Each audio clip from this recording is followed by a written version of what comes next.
ಅಂತಂದ್ರೂ ಸಹಿತ ನೋಂದಣಿ ಇತ್ತಪ್ಪ ಅಂತಂದ್ರೆ ಕರೆಕ್ಟ್ ಬಡ್ಡಿ ರೇಟ್ ಸರಿ ಇತ್ತಪ್ಪ ಅಂತಂದ್ರೆ ನಿಶ್ಚಿತವಾಗಿ ಅವ್ರು ಸಾಲ ಕೊಟ್ಟವ್ರಿಗೆ ಅಂಜಬೇಕಾಗಿಲ್ಲ.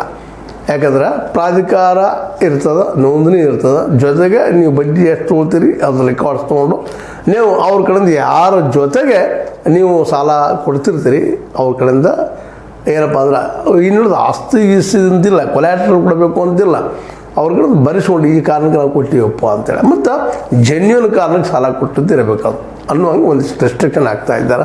ಯಾಕಂದರೆ ಕೊಟ್ಟವ್ರಿಗೂ ಆಯಿತು, ತೆಗೆದುಕೊಂಡವ್ರಿಗೂ ಆಯಿತು, ಇಬ್ಬರು ಸೇಫ್ಟಿ ಆಗಿರಬೇಕು. ಯಾಕಂದರೆ ಕೊಟ್ಟವ್ರೇನೋ ಒಂದು ಸಹಜ ಮನುಷ್ಯನಿಗೆ ಆಸೆ, ದುಡ್ಡು ಇರ್ತದೆ, ಇದು ಗೊತ್ತು ಏನು ಮಾಡೋದಪ್ಪ, ಯಾವುದೋ ಬ್ಯಾಂಕ್ನ ಹಾಕಿದರೆ ಬಡ್ಡಿ ಭಾಳ ಕಡಿಮೆ ಬರ್ತದೆ, ಇಲ್ಲಿ ಹೆಚ್ಚು ಬರ್ಬೋದು ಅನ್ನೋ ಕಾರಣಕ್ಕಾಗಿ ಒಂದು ಯೋಗ್ಯ ರೀತಿ ಬಡ್ಡಿ ಹಾಕೊಂಡು ಕೊಡೋರಿಗೆ ಅವ್ರಿಗೂ ಹಾನಿ ಆಗಿರಬಾರ್ದು. ನೋಂದಣಿ ಮಾಡಿಸಿರ್ಬೇಕು, ಫೈನಾನ್ಸ್ಗಳು ಯಾವುದೋ ಕಂಪ್ನಿ ಅದು ಆಫೀಸ್ ಇರಬೇಕು, ಆಫೀಸ್ನೆಲ್ಲ ಫೈಲ್ ಇರಬೇಕು, ಅವ್ರು ಸಂಬಂಧಿಸಿದಂಥ ದುಡ್ಡು ಯಾರು ತೆಗೆದುಕೊಂಡು ಹೋಗಿರ್ತಾರೆ ಆ ರೆಕಾರ್ಡ್ಸ್ ಇರಲೇಬೇಕು. ಅವ್ರು ಎಷ್ಟು ಕಟ್ಟಿದ್ರು, ಏನು ಮಾಡಿದರು, ಎಲ್ಲಿ ಇವತ್ತಿಲ್ಲ, ಯಾರು ಕೊಟ್ಟರು ಏನಿಲ್ಲೋ, ಅವ್ರು ದುಡ್ಡು ಡೆಪಾಸಿಟ್ ಮಾಡಿದ ರೆಕಾರ್ಡ್ಸ್ಗಳು ಸಿಗೋದಿಲ್ಲ ನಿಮಗೆ, ಮಾಡಿದಾರ ಅಂತ ಹೇಳೋದು, ಅಥವಾ ಗುಂಡಾಗಳನ್ನ ಬಿಟ್ಟು ದುಡ್ಡು ವಸೂಲು ಮಾಡ್ಕೊಳ್ಳೋದು, ಬಡ್ಡಿ ಮಾಡೋದು, ಅದು ಏನು 20 ಬಡ್ಡಿ 50 ಬಡ್ಡಿ ಯಾರಿಗೆ ಗೊತ್ತು. ಹೇಳಲಿಕ್ಕೆ ಆಗದಷ್ಟು ತೊಂದರೆಗಳನ್ನ ಅನುಭವಿಸಿದ್ರು ಸಾಕಷ್ಟು ಇದ್ದಾರೆ. ಕೆಲವು ಊರು ಬಿಟ್ಟು ಹೋಗಿದ್ದಾರೆ, ಕೆಲವು ಜೀವನ ಕಳ್ಕೊಳ್ತಾ ಇದ್ದಾರೆ. ಅದಕ್ಕಾಗಿ ಸರ್ಕಾರದಿಂದ ಅನಿವಾರ್ಯವಾಗಿ ದಿಟ್ಟ ಕ್ರಮ ತೆಗೆದುಕೊಂಡದ. ಆದರೆ ದಿಟ್ಟ ಕ್ರಮದ ಜೊತೆಗೆ ಸಾಲ ಕೊಟ್ಟವ್ರು ಉಳಿಬೇಕಲ್ಲ, ಪಾಪ ಅವ್ರಿಗೆ ಕೊಟ್ಟಿರ್ತಾರೆ, ಅವ್ರ ದುಡ್ಡು ಅಷ್ಟೇ ಇಂಪಾರ್ಟೆಂಟ್ ಇರ್ತದೆ. ಆದರೆ ಅವ್ರು ಜೆನ್ಯೂನ್ ಆಗಿರಬೇಕು ಅನ್ನೋದು ಒಂದೇ ಇಲ್ಲಿದೆ. ಅದಕ್ಕಾಗಿ ಇವೆಲ್ಲ ರಿಸ್ಟ್ರಿಕ್ಷನ್ ಹಾಕ್ತಾ ಇದ್ದಾರೆ. ಒಂದು ರೀತಿ ಒಳ್ಳೆಯದಿದೆ. ಯಾಕೆ ಸಾಲ ಕೊಟ್ಟವ್ರು ಸಹಿತ ಯಾರು ಕೊಟ್ರಿ, ಎಷ್ಟು ಕೊಟ್ರಿ, ಯಾವಾಗ ಕೊಟ್ರಿ ರೆಕಾರ್ಡ್ ಬೇಕಲ್ಲ ಅದು.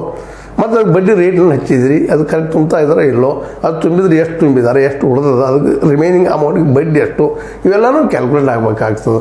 ಹೀಗಾಗಿ ಕೊಟ್ಟವ್ರಿಗೂ ಸುರಕ್ಷಿತ, ತೆಗೆದುಕೊಂಡವ್ರಿಗೂ ಸುರಕ್ಷಿತ, ಮತ್ತು ತೆಗೆದುಕೊಂಡವ್ರು ಕೊಡಬೇಕಲ್ರಿ ಅವ್ರದ್ದು ದುಡ್ಡನ್ನು.